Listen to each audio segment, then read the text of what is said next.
여러분은 많은 고통을 받고 살고 있죠. 내가 고통받는다 그러면 여러분 별로 실감이 안 나죠. 정말 내가 고통받나? 아주 심각하게 마음이 아플 때는 고통받는다 생각하지만 평소는 그냥 어제 살았듯이 오늘 살고 오늘 살듯이 내일 살고 이렇게 살아가는 것이 여러분 평소의 삶이죠, 사실은.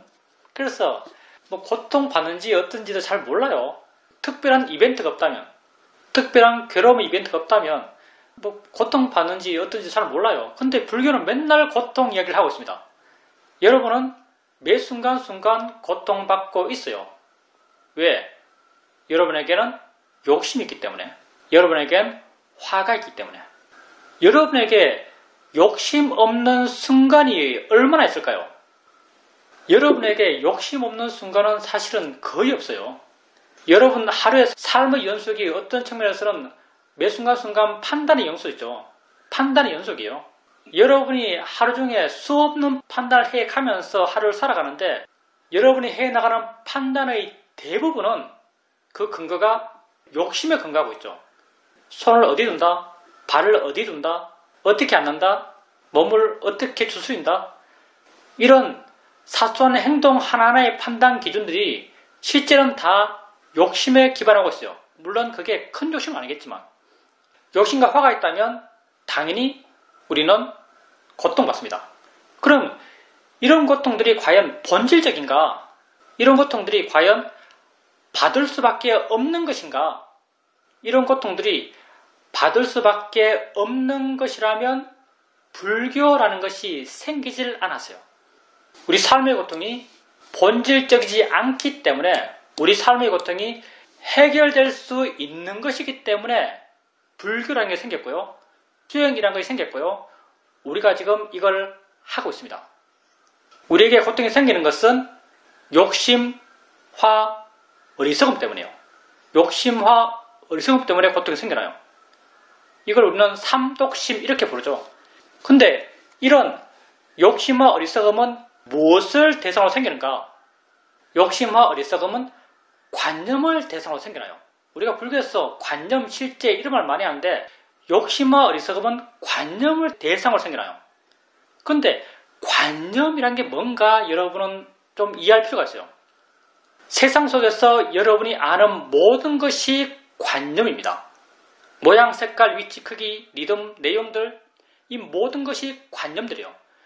관념이 뭔가? 관념은 여러분이 체험하는 게 아니에요. 어떤 측면에서 여러분이 생각하는 거예요. 세상 속에서 여러분은 반응하고 살아가요. 화내고, 욕심내고, 두려워하고, 초조해하고, 슬퍼하고, 기뻐하고 이런 반응을 하며 살아가요. 여러분 무엇에 대해서 반응하고 있나요? 알아지는 것에 대해서 여러분은 반응하고 있어요. 알아지는 것에 대해서 여러분은 반응하고 있는 거죠.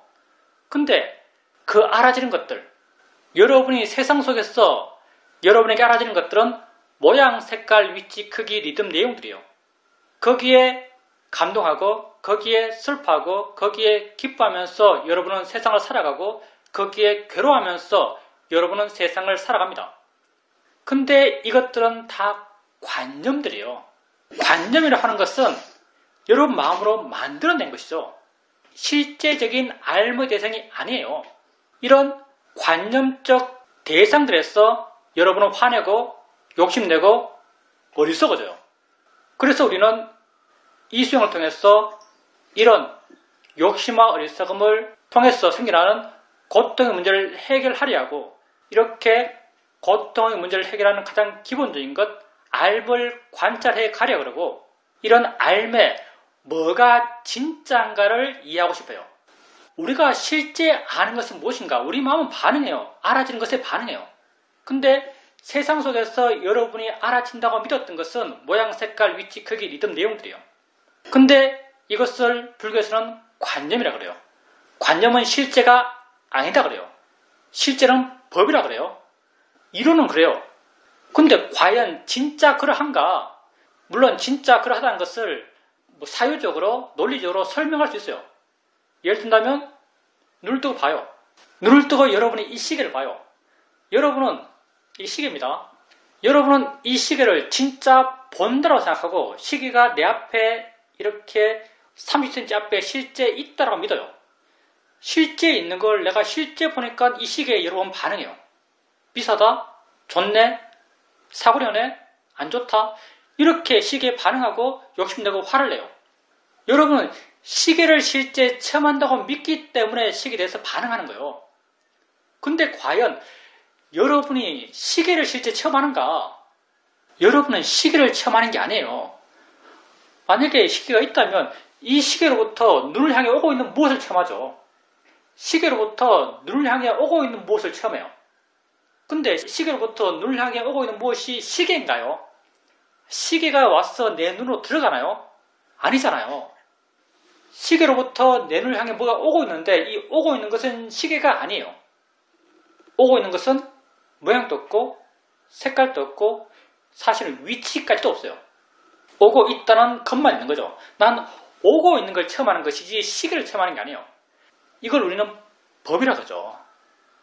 이렇게 내 삶에, 내 삶이라는 것은 곧 나의 삶이죠. 여러분은 알아가면서 살아가는 겁니다. 내 삶에 진짜 있는 게 무언가를 우리는 이해하고 싶어요. 그래서 내 삶을 관찰해가요. 우리 삶이 삶이고 삶 속에서 고통도 즐거움도 행복도 다 일어나는 거니까 내 삶들을 관찰해가죠. 이러한 나의 삶의 관찰의 형태가 느낌 있으면 느낌 있다라고 알고 소리 있으면 소리 있다라고 알고 생각 있으면 생각 있다라고 알아가요. 생각이 있으니까 느낌이 있으니까 소리가 있으니까 그것이 우리 삶이고 우리 삶이니까 이렇게 느낌 있고 소리 있고 생각이 있을 때 그것이 있다라고 알아가요.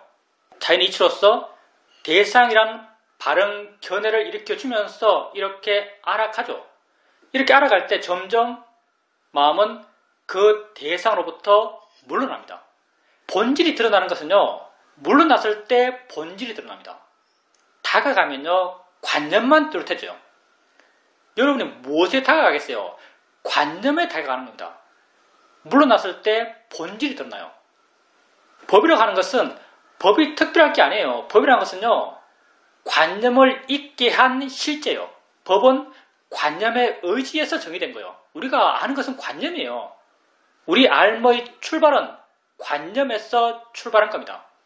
관념에서 법이 정의된 거예요. 좀 상식적이지 않죠? 관념보다 법이 더 중요하다고 생각하는 우리에게는 조금 상식적이지 않은 느낌도 들어요. 법은 관념에 의해서 정의된 거예요. 법이 관념을 정의한 게 아니에요. 관념이 법을 정의했어요. 저걸 우리가 보인다고 하니까 보여주는 성질이 된 거예요. 저걸 우리가 들리는 소리로 하니까요. 들리는 성질이 된 거예요. 법의 이름이 그렇게 붙은 거죠. 느낀다라고 우리가 이름 지으니까 관념적으로 느낀다라고 이름 지으니까 느껴지는 성질이 된 거예요. 이거 딱딱하네라고 이름 지으니까 딱딱하게 알게 하는 성질이 된 거예요. 이게 토대죠.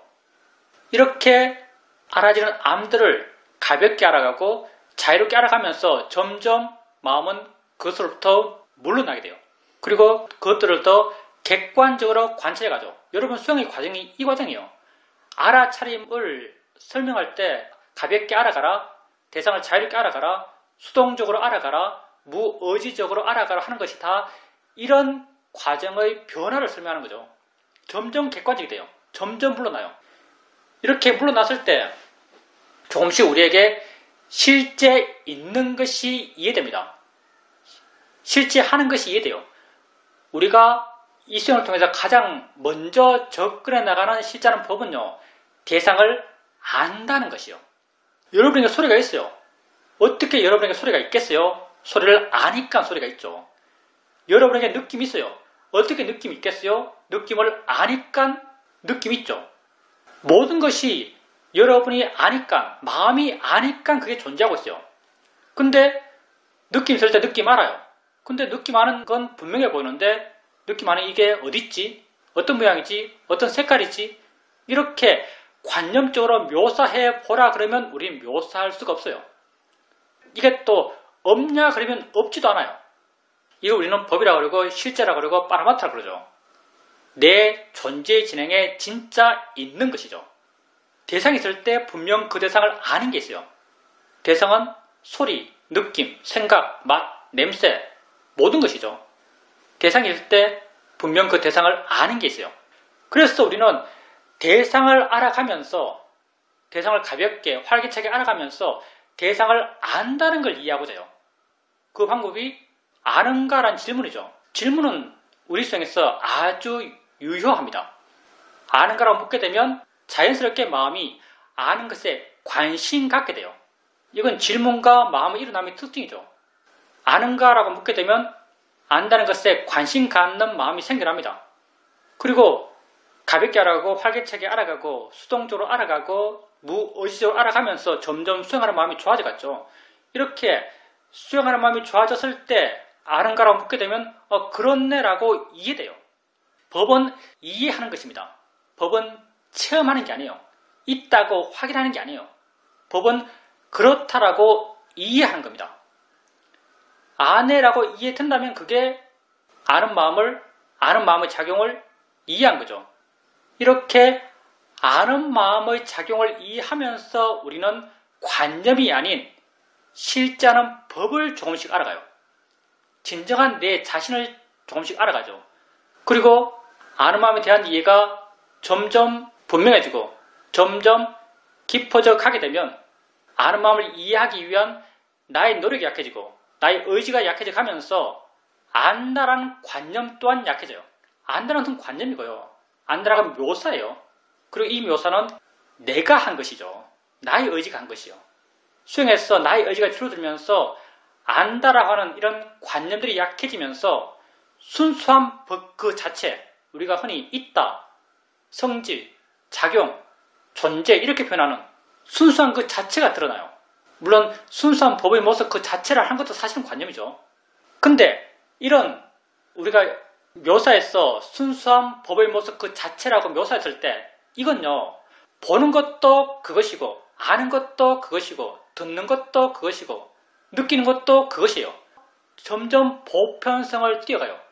점점 일반성을 뛰어가요. 그래서 하나를 이해하면 모든 것을 이해한다. 한 법을 이해하면 만법을 이해한단 말이에요. 사실 만법의 기본적인 성질이 다 같거든요. 그게 다 한 법에 있는 거죠.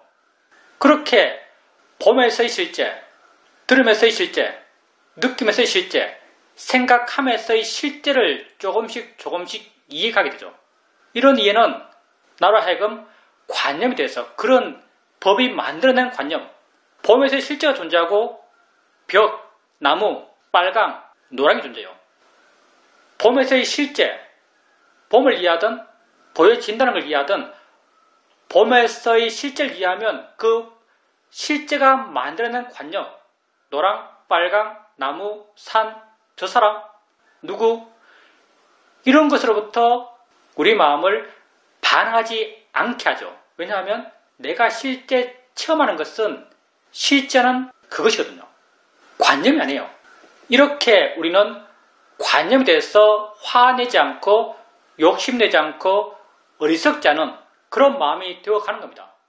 그럼을 통해서 우리는 화, 욕심, 어리석음을 통해서 받아왔던 그런 고통의 문제를 해결해 가게 되죠. 우리는 본질적으로 고통받을 필요가 없는 존재예요. 왜? 우리를 고통스럽게 하는 것은 사실은 없거든요. 어떻게 비유한다면 여러분은 빨갛게 달아있는 철판에 있을 때 철판에 손을 대지 않았는데 손을 댔다라고 뜨거워하면서 고통스러워하는 것과 똑같아요. 여러분이 고통스러운 대상들, 여러분이 괴로워하는 대상들은 실제 여러분이 체험하는 게 아니에요. 여러분이 있다고 믿는 거죠. 거대한 어리석음 속에 우리는 놓여 있는 거죠. 이게 워낙 튼튼했어. 이게 정말 있어 라고 내가 강력히 믿기 때문에 아무리 논리적으로 이해한다 하더라도 그게 마음에 와닿지가 않아요. 우린 거대한 어리석음 속에 살고 있어요. 실제 우리는 고통받을 필요가 없는 거죠. 왜? 고통의 대상을 체험하지 않아요. 보기 싫은 보여지는 것, 내가 그걸 보는 게 아니에요. 듣기 싫은 소리, 내가 그 소리를 듣는 게 아니에요. 느끼기 싫은 느낌, 내가 그 느낌을 느낀 게 아니에요. 근데 우리는 강력하게 보기 싫은 그걸 보고 듣기 싫은 그 소리를 듣고 느끼기 싫은 그 느낌을 느낀다라고 믿고 있고 스스로 고통스러워하면서 이 삶을 살아가고 있습니다. 근데 명백하게 이것은 해결될 수 있는 문제예요. 왜? 진짜는 그렇지 않으니까. 진짜 그렇다면 해결책이 없어요. 진짜 그렇다면 해결될 수 없어요. 진짜는 그렇지 않은데 우리가 그렇다고 믿고 그 속에 빠져서 우리는 고통받고 있는 거죠. 진실로 우리는 어떤 존재인가? 그걸 한번 알아보자는 것이 우리 수행의 취지죠. 진짜는 어떤 존재인가? 나는 어떻게 살아가는가? 내 삶이란 무엇인가? 여러분은 본질적으로 고통받을 필요가 없는 존재예요. 매치가 되는지 모르겠지만 그래서 혹자는 본래 부처라는 말을 할지도 몰라요. 이런 맥락에서 이런 말이 나왔는지도 모르겠습니다. 본래 부처라는 말. 본래는요, 고통받을 필요가 없는 존재예요. 왜? 고통의 개성을 체험 안 하는데요. 내가 저 벽을 보는 게 아니에요. 눈에 온 무엇을 체험하는 거죠. 눈에 온 무엇은 벽이 아닙니다. 내가 저 포크레인 소리를 듣는 게 아니에요. 귀에 온 무엇을 듣죠. 귀에 온 무엇을 체험해요. 귀에 온 무엇은 포크레인 소리가 아니에요. 내가 실제 체험하는 것은 내가 그것 때문에 괴롭다는 그게 아니에요. 그러니 여러분이 여러분 자신에 대해서 좀 알아야 되지 않겠어요? 그냥 믿는 대로 남이 이렇다라고 말해준 대로 사회와 문화가 이렇다라고 인간의 삶이란 이런 거라고 이렇게 제시하는 대로 그걸 믿으면서 그것으로 자기를 조건 짓고 그렇게 살아가는 것이 일반적인 사람의 삶이죠. 근데 우리는 자유롭고 싶은 존재예요. 그리고 자유로워질 수 있는 존재죠. 원래 이미 자유로운 존재예요. 단지 우리가 어리석은 거죠. 자기를 한번 이해해 보십시오. 여러분들은 자유로울 수 있는 존재예요. 알면 자유롭습니다. 그리고 이 길을 가는 것, 이 수행의 길을 가는 것은 쉬워요. 중요한 건 방향이지 내가 얼마나 갔다는 게 아니에요. 이렇게 수행해 가면서 자신을 이해해 보십시오. 그리고 자기 안에 있는 자유로움과 행복을 찾아보세요. 질문입니다. 모든 것에 대해서 내 내적으로 가치를 부여해두고 있고 그런 가치 하에서 내 마음이 반응해 가고 있는 것이 분명합니다. 사유적으로도 이해하고 실제 경험 속에서도 이렇게 알게 되지만 그렇게 알게 되었을 때 내 스스로 참 허무하다, 의미 없다, 무의미하다 이렇게 생각하지만 또 현실에 부딪히게 되면 똑같이 그렇게 반응합니다. 이게 나의 이해가 완전하지 않아서 그럴 것이라고 생각하고 결국 이런 내 한계를 극복하기 위해서 이 문제를 해결하기 위해서 내가 해야 하는 것은 이 수행을 통해서 내 마음을 깨우고 지혜를 키워가는 게 밖에 없다고 생각됩니다. 수행자님이 그렇게 하신 말씀, 내 안에 있는 갖고 있는 선입견들, 조건들 그런 것이 드러나면서 화와 욕심으로 드러나고 그걸 통해서 고통받는 게 맞아요. 참 그렇게 하는 것이 의미 없다, 허무하다고 느낄 수 있습니다. 근데 그렇게 내가 화내고 욕심내고 반응하는 것이 허무하다고 알더라도 반응이 일어나는 것은 또 어떻게 할 수가 없어요. 그냥 허무할 뿐이에요. 그렇게 허무하다고 느끼는 마음이 이미 번낼 거예요. 사실은요. 좀 무기력한 마음, 힘없는 마음일 거예요. 그러니까 수행자님이 마음에 활기가 있어야 돼요. 그리고 문제 해결을 어떻게 할 것인가에 대해서 명백한 알미 있어야 돼요. 허무하다는 것은 문제 해결이 안 돼요. 허무하다고 느끼는 것은요, 문제를 더 복잡하게 만들어요. 마음을 더 힘없게 만들 거거든요. 그러니까 무슨 말인가 하면요, 수행자님이 모든 문제는 현재에 있는 것이고요. 수행자님이 해결해야 되는 것은 오직 현재에 있어요. 근데 아마도 수행자님이 허무하다고 느꼈던 것은 수행자님의 삶의 내용들일 거예요. 무슨 말인가? 지금 없는 것이 많아요. 수행자님이 허무하다고 느꼈던 많은 것들이 지금 없는 거예요. 수행자님이 지금 하고 있는 것은 느끼고 있고 보고 있고 생각하고 있고 맛보고 있고 냄새 맡는 것 6가지 감각기관에서의 알의 일어남이 수행자님의 현재의 삶이죠. 이게 현재의 삶이라고 명확하게 아셔야 되고요. 문제가 여기 있다고 명확하게 아셔야 되고요. 그리고 문제 해결도 여기 있다고 명확히 아셔야 돼요. 그게 만약 허무하다고 느껴진다면 그게 지금 있다고 하는 마음이죠. 해결책은 마음이 허무해하네, 마음이네, 알아지는 대상이네, 이렇게 현재 있는 것, 알아지는 것들을 바르게 알려고 하는 것, 이게 그 문제의 해결이죠. 바르게 알려고 한다면요, 마음에 힘이 느껴져요. 단지 허무하다고 알게 되면요, 마음에 힘이 없어요. 근데 허무한 것이 마음이네라고 하는 순간 수행자님의 마음에 힘이 생겨나요. 바르게 하려는 힘, 곧 그게 지혜의 힘이죠. 그렇게 조금씩 현재를 알아가고 현재 마음을 두고 현재 바르게 알려고 그러고 바른 길을 일으키고 바른 생각을 하고 바른 법에 대한 조사를 하고 그렇게 해 나가면서 현재 조금씩 마음의 힘이 커져가는 거예요. 관념적으로 대충 허무하다, 허무하지 말아야 되는데 이렇게 해서는 문제 해결이 전혀 안 됩니다.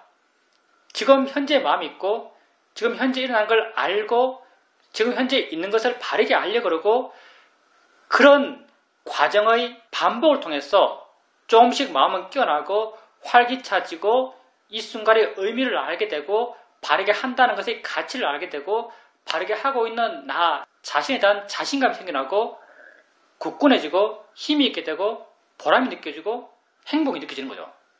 그 출발은 마음이 현재 있는 것이고 현재 알아지는 것에 마음이 머물고 현재 알아지는 것을 바르게 알려고 그러고 이게 그 출발입니다. 그러니까 항상 마음을 현재 두고요. 지금 있는 게 뭐지? 진짜는 뭐지? 이렇게 자기 자신에게 상기시켜 주세요. 질문입니다. 결국 수행을 꾸준하게 해야 한다는 말씀인 것 같습니다. 요즘 유난히 허무감이 많이 듭니다. 이것도 다 내가 입력해 놓은 여러 정보들 때문일 것입니다. 그래서 내 생각에 이제 다시 새롭게 수행을 시작해야 하나라는 생각도 하게 됩니다. 처음부터 다시 시작하세요. 처음부터 다시 시작하더라도 그게 처음이 아닐 거예요. 이전에 처음부터 다시 시작할 때 그 처음이 아닐 겁니다. 수행을 꾸준하게 해오셨기 때문에요. 조금만 규칙적으로 반복적으로 수행해 나가게 되면요. 수행 열심히 할 때의 좋은 마음 상태를 쉽게 회복합니다. 질문입니다. 죽음도 관념인가요? 죽음은 당연히 관념이죠.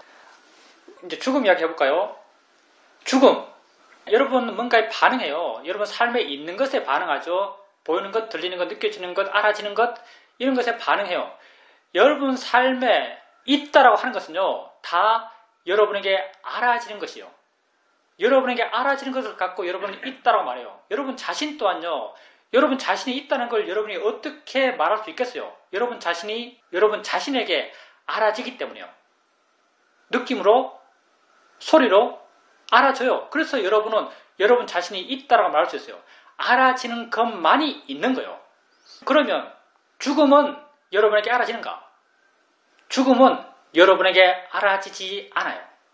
알면서 죽는 사람 아무도 없어요. 아무도 알면서 죽지 않습니다. 그러면 당연히 죽음은 여러분에게 알아지지 않아요.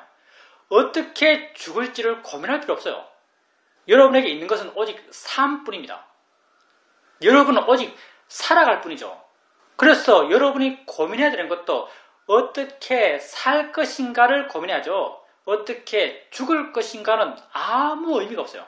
그리고 어떻게 살 것인가에 대한 가장 완벽한 답은 붓다가 주신 거예요.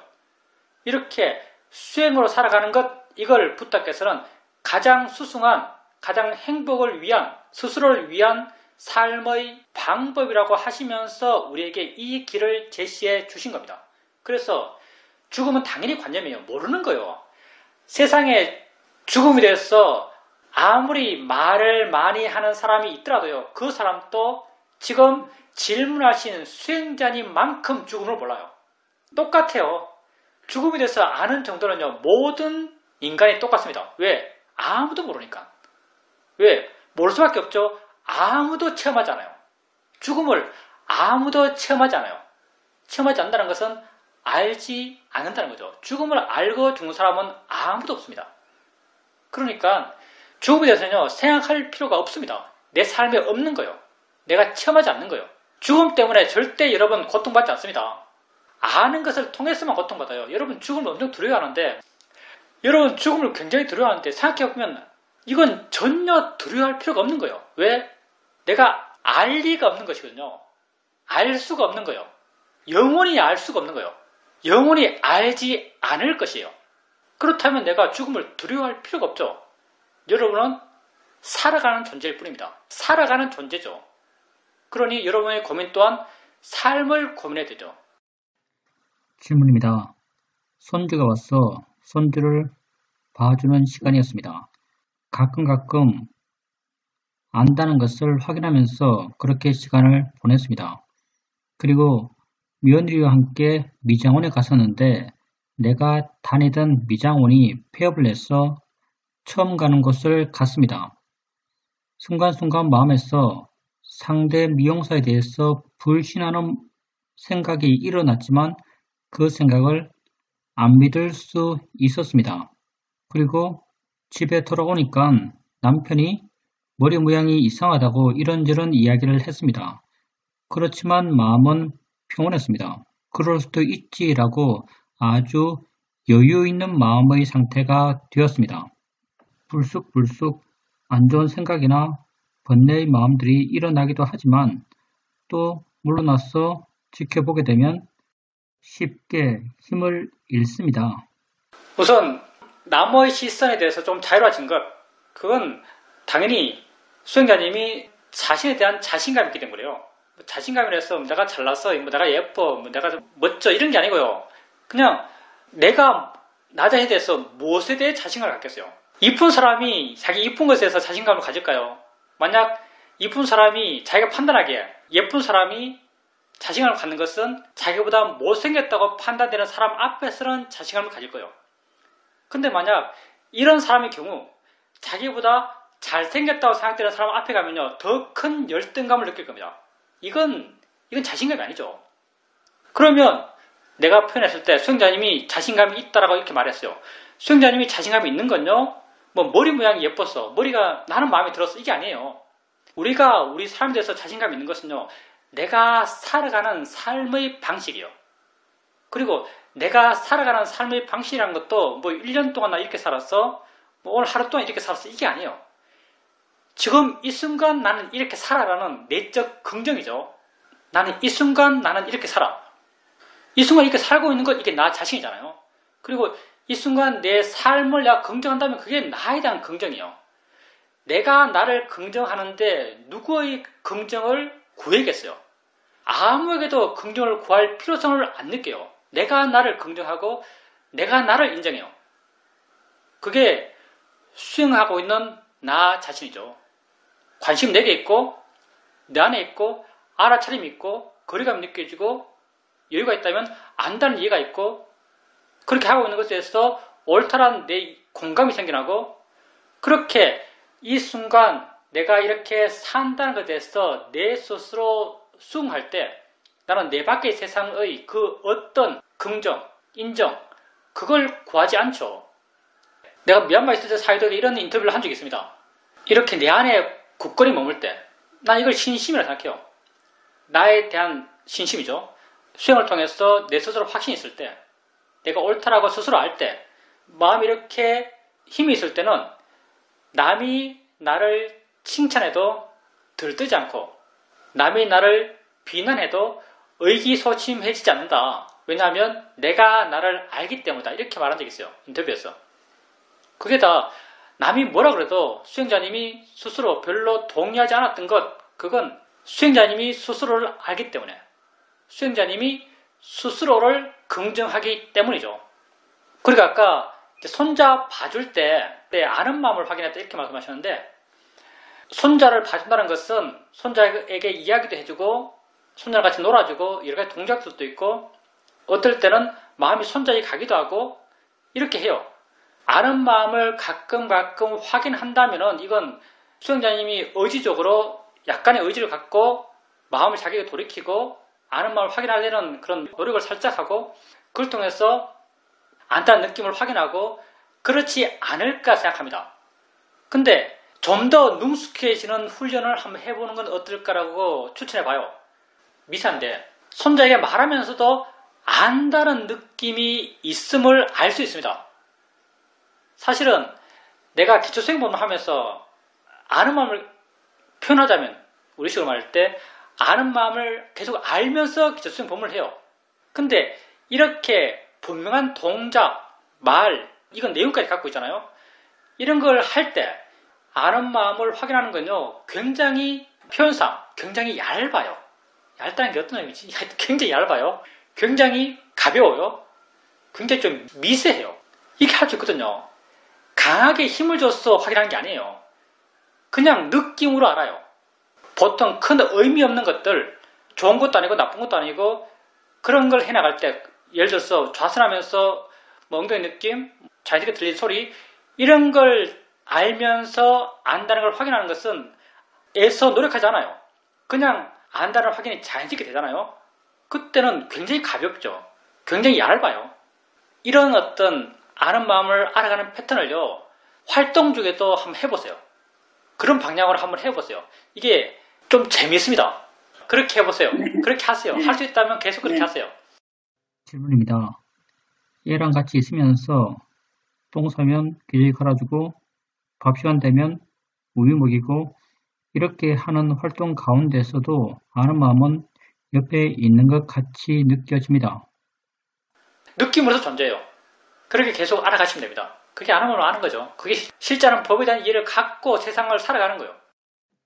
질문입니다. 요즘에는 생활에 변화가 거의 없습니다. 코로나 때문에 밖으로도 잘 나가지 않고 시간 되면 좌선하고 경영하고 여유가 있으면 유튜브로 수행과 불교에 대한 법문들을 듣습니다. 그런데 이렇게 생활을 하더라도 거기에 어떤 기쁨이나 환희심, 만족감은 잘 생기지 않습니다. 최근에 두 가지의 약간 특이한 느낌을 가진 경우가 있었는데 한 번은 죽음에 대해서 이렇게 죽겠구나라고 아는 순간 아주 마음이 환희심으로 가득 찬 적이 있습니다. 그걸 통해서 내가 지금까지 죽는 것에 대해서 아주 무겁고 심각한 일로 생각하고 있었는데 이렇게 죽으면 된다라고 순간 알게 되니까 이런 환희심이 생긴 게 아닐까라고 생각합니다.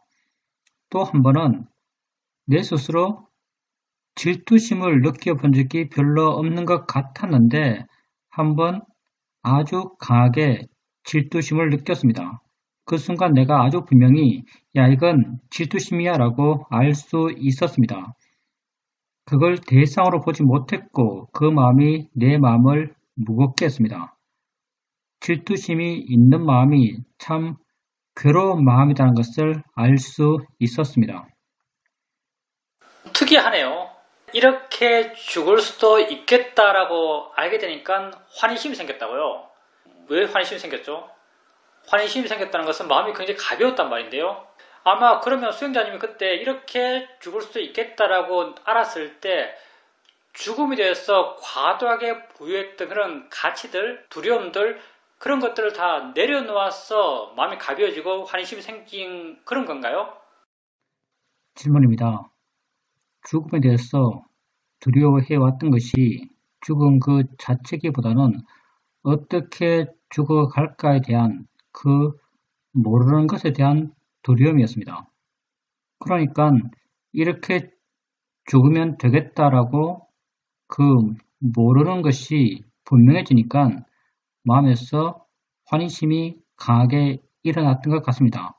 반짝 환해졌습니다. 그러면 수행자님이 두려워했던 것이 죽음이라는 게 있고 죽어가는 과정에서 그런 어려움들 그런 것들에 대해서 잘 모르니까 불안감이 생겼던 거죠. 그런데 이렇게 죽을 수 있구나 했을 때 죽어가는 과정에 대해서 죽는 방법이라고 할까요? 죽는 방법에 대해서 분명해지니까 그런 불확실성이 사라지고 확실해지니까 마음에 환심이 생겼다는 거죠. 글쎄요. 만약 이럴 수는 있을 것 같아요. 이건 물론 나의 생각입니다. 이럴 수는 있을 것 같아요. 죽는 방법을 알았을 때 수행자님 마음에 어떻게 죽어도 상관없겠구나라고 느껴졌다면 이제 도용이 됩니다. 꼭 그 한 방법이 아니라 이런 방법으로 죽겠구나라고 알았을 때 그래 이런 방법도 있고 다른 어떤 방법으로 죽더라도 별로 대수롭지 않네. 질문입니다.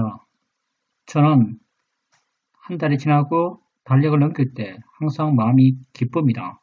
또 한 달이 갔다, 또 한 달이 갔다 이렇게 기쁨이 생겨나는데 세월이 간다는 것은 점점 죽음에 가까워진다는 말입니다. 내가 이렇게 죽음에 대해서 환심을 느끼는 이 내 마음의 성량과 달력을 넘길 때 기뻐하는 내 마음의 성량이 일맥상통하는 것인가 라는 생각도 살짝 듭니다. 그렇다면 나는 죽음을 원하는 자인가? 이런 생각도 살짝 하게 됩니다. 죽고 싶어하는 사람은 없을 거예요. 무슨 말이냐면 죽음을 아는 사람이 없어요. 죽고 싶은 사람이 갖고 있는 죽음에 대한 생각은 환상이죠. 상상이에요, 상상.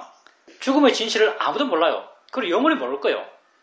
100% 완벽히 모르는 것이 되고 싶어 한다고 한다면 그건 착각 속에 그런 거죠, 사실요. 그래서 나는 죽고 싶어 한다는 말은 기본적으로 성립될 수 없다고 생각해요. 왜? 죽음을 모르는데 어떻게 죽고 싶겠어요? 죽고 싶다면 죽음에 대해서 자기 나름 믿는 거지 아는 게 아니죠. 믿는 것을 추구해 나가는 거지 아는 것을 추구해 나가는 게 아니에요. 그러니까 다 착각하고 있는 거죠. 다 어떤 착각 속에서 그런 바람을 일으키지 않을까 생각합니다. 죽음 잘 몰라요. 그리고 그 질투심이 없는 줄 알았다라고 한다면 이건 좀 말이 안 되고요. 사실은 질투심이 굉장히 우리 많습니다. 질투심을 잘 못 보셨다가 이번에 분명히 질투심을 아신 거죠. 우리에겐 질투심이 많아요. 그리고 질투만큼 마음의 느낌이 더러운 마음도 별로 없어요. 질투심이 정말 마음의 느낌이 더러워요. 질투심이 워낙 없기가 힘든 마음이기 때문에 그 사무량심, 네 가지 무량한 마음 가운데 세 번째가 자비, 희, 사잖아요. 희잖아요, 희요. 희의 마음, 이게 질투심 없는 마음이에요. 함께 기뻐하는 마음. 다른 사람이 잘 됐을 때 함께 기뻐하는 마음. 이게 아주 귀한 마음이에요. 다른 사람이 잘 되면 질투하죠. 우리는 함께 좋아하는 것이 아니고. 질문입니다. 저는 사무량심의 마음이 많다고 생각했었습니다. 사무량심이 모든 중생이 다 작기 때문에 억지로 키우라고 해서 사무량심이 있는 겁니다. 질투심이 아주 많아요. 그리고 질투심을 가만히 놓아두면, 질투심은 정말 마음 느낌이 안 좋아요. 질투심을 가만히 놓아두면 그 안 좋은 마음의 느낌이 점점 심화됩니다. 점점 심화돼요. 마음에 질투심이 있을 때 그 질투심을 마음이라고 알아야 되고요. 내가 질투하는 것이 아니고 질투하는 마음이 질투하는 거예요. 이렇게 질투의 마음이 있다라고 알고 그 마음이 한다라고 알고 마음으로서 이해하고 이렇게 바르게 보려는 노력을 했을 때 그 질투심의 농도가 약해져 갑니다. 그러니까 그렇게 질투심을 느낄 때 가만히 있지 마세요. 바르게 알려고 하셔야 되고요. 그리고 코로나 때문에 밖에도 잘 안 나가시고 일상의 삶이 좀 빤하고 약간 지겹고 느껴지고 이렇게 말씀하시는데 그 지겨운 것의 극복, 활기찬 일어남, 삶의 활기, 그건 어디에서 찾으셔야 하냐면요. 지금 이 순간에서 찾으세요. 이 순간 자기에게서 찾으세요. 지 없는 마음은 손을 바닥에 대면 느낌이 나는 것, 이게 아무것도 아니에요. 계속 다음 느끼고 다음 느끼고 다음 느끼니까 이렇게 지 없는 마음이 경험하는 느낌은요, 지겨운 거예요. 반복적인 이런 느낌은 지겨워요. 근데 지혜 있는 마음에게 다 하니까 느낀다는 것은 환희로운 거예요. 다 하니까 느끼네? 와, 대단하다. 이게 뭐지?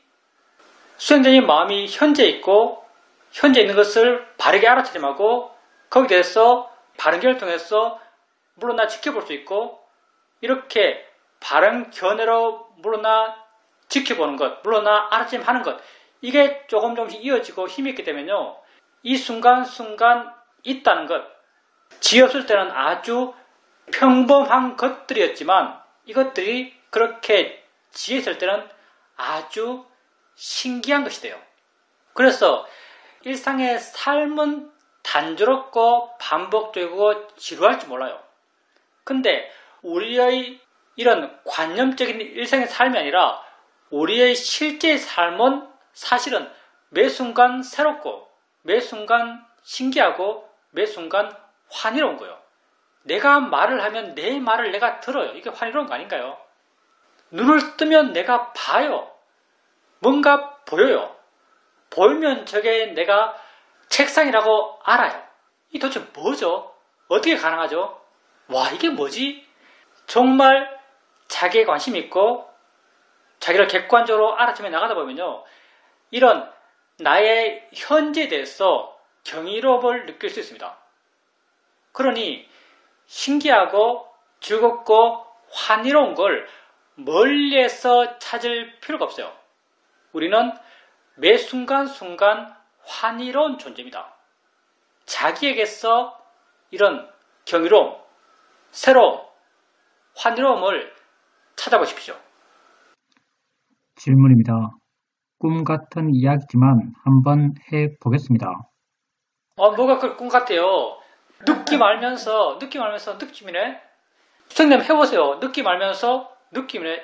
이게 어떻게 알아지지? 느낌 뭐지? 처음에는 훈련하듯이 한번 해보세요. 느낌이 뭐지? 마음이 느끼나? 이렇게 하는 게 중요한 게 아니고요. 이렇게 하는 게 중요한 게 아닙니다. 이건 테크닉이죠. 느낌이 뭐지? 마음이 느끼나? 마음이 뭔데 느끼지? 수행자님의 마음이 수행 모드에서 좀 가라앉아 있고 좀 차분했을 때 좀 차분해지면 좀 더 있는 것을 있는 그대로 봐요. 이렇게 좀 더 있는 것을 있는 그대로 볼 때 마음이 좀 힘이 있을 때 그때 느낌이네? 느낌이 뭐지? 마음이 느끼나? 마음이 뭔데 느끼지? 이렇게 법에 대해서 조사하게 되면요. 마음에 정말 이게 뭐지? 라는 의문이 생깁니다. 정말 이게 뭐지? 라는 알고 싶어하는 마음이 생겨나요. 이렇게 알고 싶어하는 마음, 이게 지혜죠. 이걸 반복적으로 계속해 나가는 거예요.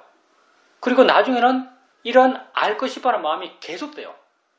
나중에는 지금 이 순간 있다는 것이 신기하고 지금 이 순간 존재한다는 것이 경이롭거든요. 이런 경이로움, 이런 신기함이 수행자님께서 법에 대한 조사를 통해서 노력해 본다면요. 지금도 생겨나요. 단지 반복적인, 그러니까 해왔던 대로 수행하는 것, 그거 별로 안 좋아요. 해왔던 대로 그냥 수행하니까 지겹다고 느껴지기도 하고요. 재미없다고 느껴지기도 합니다.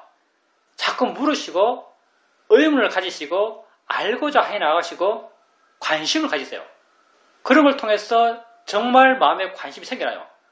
내가 관심을 가지려고 하는 것, 이게 뭐지? 마음인가? 마음이 어떻게 알지? 마음이 도대체 뭐야? 이렇게 하는 것은 관심을 가지려고 하는 거예요. 억지로 관심을 가지려고 하는 거죠. 근데 이런 억지스러운 관심 가지는 노력을 해 나가게 되면요. 정말 진짜 관심이 생겨납니다. 진짜 관심이 생겼을 때 그게 이 순간에 작은 경의를 느끼는 거예요. 작은 환희를 느끼는 거죠. 그리고 이걸 계속적으로 반복적으로 해나가는 것, 이게 우리 수행이고요. 나중에는 이런 관심, 경의, 환희라고 표현될 수 있는 이런 마음의 상태, 이런 마음의 상태가 알아차림의 이어짐과 함께 이어져 가요. 그게 내 삶이 돼 나가고요. 조금씩. 작은 것부터 하나하나 해 나가시면 됩니다. 질문입니다. 유튜브를 통해서 여러 스님들이 금강경이나 반야신경이나 화엄경 이야기하는 것을 듣습니다. 듣다 보면 스님들이 무아와 공에 대해서 자세히 이야기하려 하고 이해시키려고 하는 것을 알 수 있습니다. 그걸 듣게 되면 저는 나름 윗바사나 수행을 통해서 공이 무엇인지 무아가 무엇인지를 스스로 이해하고 있다고 느껴지고 뭔가 내적인 만족감이 생깁니다. 그렇지만 그게 어떤 환희심으로 이어지지는 않습니다. 오늘 스님 법문을 들으면서 내가 환희심을 발견해야 하는 것은 나 자신이고 내게 일어나는 것을 바르게 알고 관찰하고 조사해 가면서 거기에서 환희심을 알아가야겠다라고 생각하게 되었습니다. 그게 법열이에요. 법열. 법에 대한 기쁨. 수행자님이 유튜브를 통해서 경전 내용을 들을 때 거기서 스님들이 무아, 공 이런 설명을 많이 하겠죠. 당연히 할 때 수행자님이 알고 있는 것에 대해서 이렇게 좀 구체적으로 매치가 된다면, 구체적이라고 하면 좀 이상하지만 분명한 매치가 된다면 수행자님 마음에 뭐가 와닿는 게 있을 거예요. 근데 그렇게 와닿는 게 없었다면, 환희심이 느끼지 않았다고 하니까요, 와닿는 것이 없었다면 분명한 매치가 잘 안 되기 때문에 그렇지 않을 거라고 생각합니다. 수행자님이 자기가 수행을 통해서 이해한 것들, 그런 것들을 마음속에 굳건히 갖고 있는데, 그분들이 하는 말들을 수행자님이 갖고 있는 그런 이해를 바탕으로 이해해 준다 그럴까요? 그런 패턴이 아닐까 생각합니다. 무슨 말을 하고 싶냐면, 진짜는 수행자님이 스스로 이해한 것이라는 걸 말하고 싶어요. 그분들이 말하는 게 진짜가 아니에요. 물론 그분들 안에서는 그게 진짜일 수 있겠죠. 근데 그분들이 말하고 있는 그게 진짜가 아니에요. 말은 그냥 말일 뿐이고요. 진짜는 수행자님이 수행을 통해서 스스로 이해한 것, 그게 진짜입니다. 진짜는 내게 있는 것이죠. 남에게서 오는 것이 아니에요. 어떤 사람도 진짜를 내게 줄 수 없어요. 진짜는 내 안에서 내 스스로 발견해 가는 거예요. 그게 원래 있어요. 원래 있는 것을 내 스스로 수행을 통해서 발견해 가는 것이죠. 그럼 발견의 과정이 마음이 좋아져 가는 것이고, 실제는 법을 이해하는 것이고, 성질과 작용을 이해하는 것이고, 그래서 관심을 갖는 것이고, 그게 다 그런 발견의 과정이죠. 물론 그런 외적인 자극들도 필요해요. 왜냐하면 내 스스로 완벽히 수행을 잘하는 사람이 아니기 때문에. 우리 모두가 다 완벽히 수행을 잘하는 사람이 아니에요. 그래서 외적인 자극, 스승의 법문, 인터뷰 이런 것도 다 그런 목적으로 해 나가고 있는 거죠.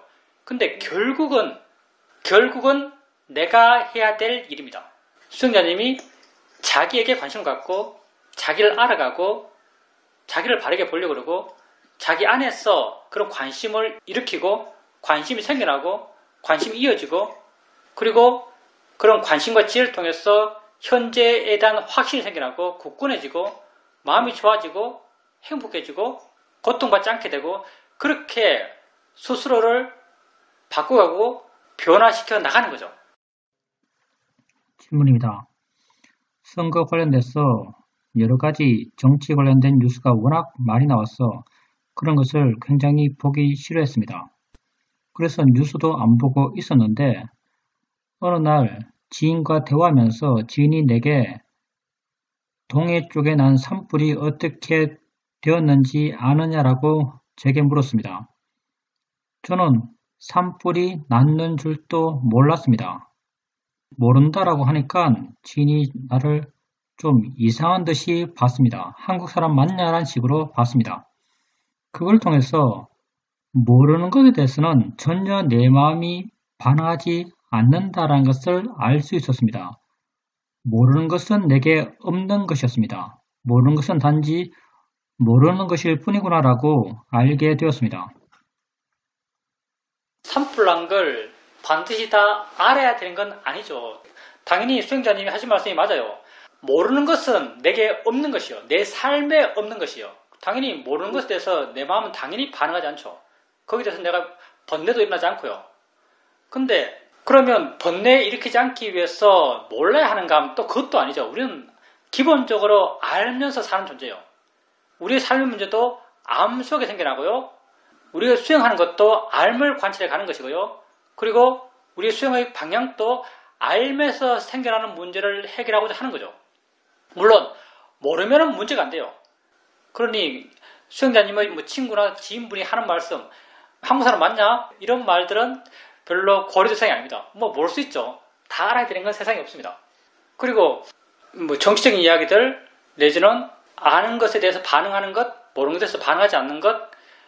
근데 모르는 것에 대해서 반응하지 않는 건 맞아요. 근데 아는 것에 대해서 만약에 이것 알면은 내게 고통이 생겨라고 하면서 아는 것에 대해서 마음이 경계하고 긴장할 때, 아는 것에 대해서 경계하고 긴장할 때 그건 사실은 화거든요.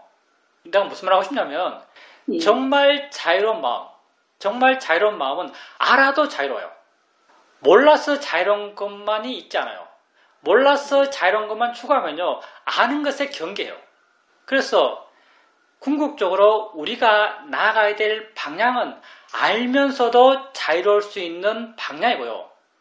그리고 우리가 이 수행하는 것도 실제로 알면서 자유롭고자 이 수행을 하고 있습니다. 우리가 느낌 알면서 느낌으로부터 자유로울 수 있는 길을 가고 있고, 소리 알면서 소리로부터 자유로울 수 있는 길을 가고, 생각 알면서 생각으로부터 자유로울 수 있는 길을 가요.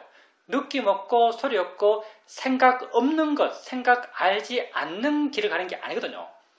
그러면 이렇게 해나갈 때 근본적으로 우리의 방법이 뭔가?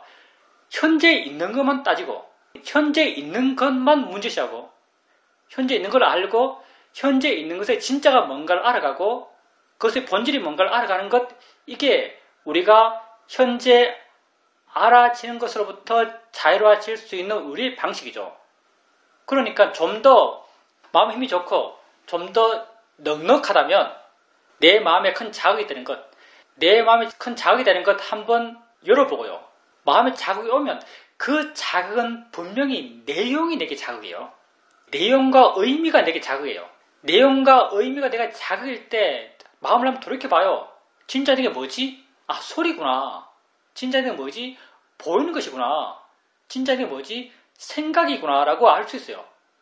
의미를 따라서 내 마음은 반응하지만 실제 나의 체험은 들려지는 것, 보여지는 것, 생각되어지는 것이죠.